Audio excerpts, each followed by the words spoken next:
Hey, welcome to The Explainer. Today, we're going to tear down some of the invisible forces that shape our choices. From the gurus we decide to follow all the way to the likes we chase online. We are diving deep into what's called the validation trap and that search for something a little more real. All right, so let's jump right in. And we're going to start with a core idea, a fundamental truth, really. Nobody is perfect. Not a single person. Not even the people we tend to put way up on pedestals. I mean, think about Isaac Newton, the guy who basically invented modern physics. He also spent years, literally half his life, on alchemy.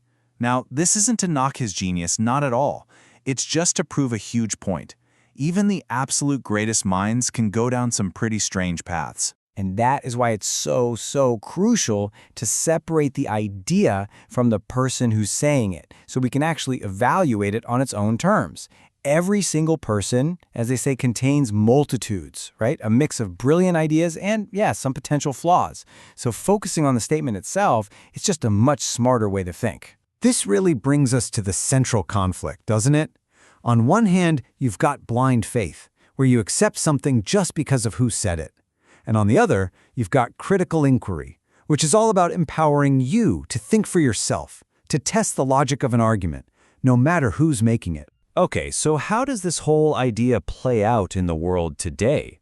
Well, let's talk about the influential voices of our time, the modern gurus and spiritual guides with millions and millions of followers. You see these names here, and they're all very well known. But look, the point isn't to take shots at any one person. It's to circle back to that core idea we started with. No single person has all the answers, and treating anyone like they're infallible, that's a trap. But here's where things get really interesting, a little more tricky. What if a guru gives amazing, totally rational advice that works for, say, 99% of people? Is it possible that it could still be 100% wrong for you? Think about it like this. Someone might follow a teacher and decide, that's it, marriage is not for me. But what if for them personally, finding a partner and building a life together was actually their path to real, genuine happiness? By just blindly taking that advice, they might have closed a door that was really meant for them. It's not just individual gurus we look to for answers. A lot of the time, the most powerful rule books are the ones written by society itself. These invisible scripts that guide our biggest life decisions without us even noticing. Seriously, just pause and think about it for a second. How many of your big choices were truly 100% your own? And how many were maybe influenced by a script you didn't even realize you were following? Let's unpack a few of them. First, and this is a big one, the pressure to get married by a certain age to a certain kind of person in a certain kind of way. It's got to be one of the oldest and most powerful scripts out there. And then there's the heartbreaking script about what it means to be beautiful.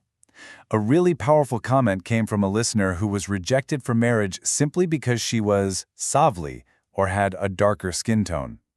It just goes to show you how incredibly narrow and damaging these scripts can be. Oh, and you know this one, the correct career path.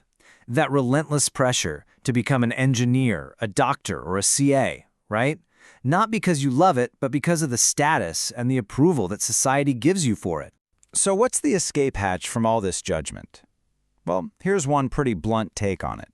The idea is that society is often cowardly. It respects power above all else.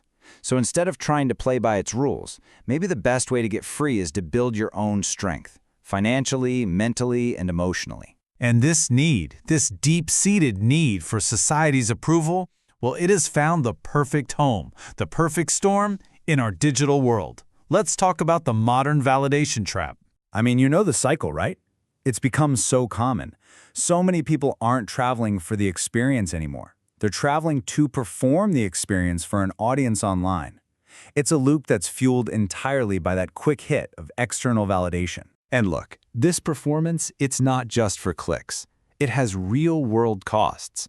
It pushes people to make huge financial decisions based on appearances, like taking out loans for the newest phone they can't afford, all to keep up an image for other people. Okay, so if we're surrounded by all these traps, from gurus to societal pressure to social media, what's the alternative? Where do we go from here? The answer, it turns out, isn't found out there. It's found in here. This is where we get to this really powerful idea, this amazing metaphor. your center of mass for happiness. It's just like in physics. Your center of mass determines how stable you are.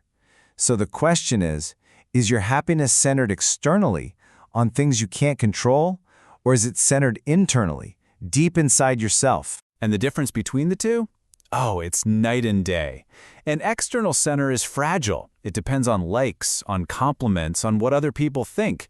But an internal center? That's resilient. It's built on knowing yourself, on your purpose, and on what truly matters to you, whether anyone else is watching or not. This quote just nails it, doesn't it? If your happiness depends on your job, or a relationship, or what other people think of you, you are basically setting yourself up for sorrow. It's an inevitable problem because you've put your well-being in the hands of things you ultimately can't control. So what's the bottom line here? The real takeaway? Escaping the validation trap isn't about rejecting the whole world. It's about getting to know yourself, truly. It's about taking that journey inward to figure out what you actually want, totally separate from all the noise. And that, of course, leaves us with one last, really important question. After all this, it's worth taking a moment and asking yourself honestly, is your center of happiness external or internal? Where is yours? Thanks for tuning in to The Explainer. That last question is definitely one to sit with. We'll see you next time.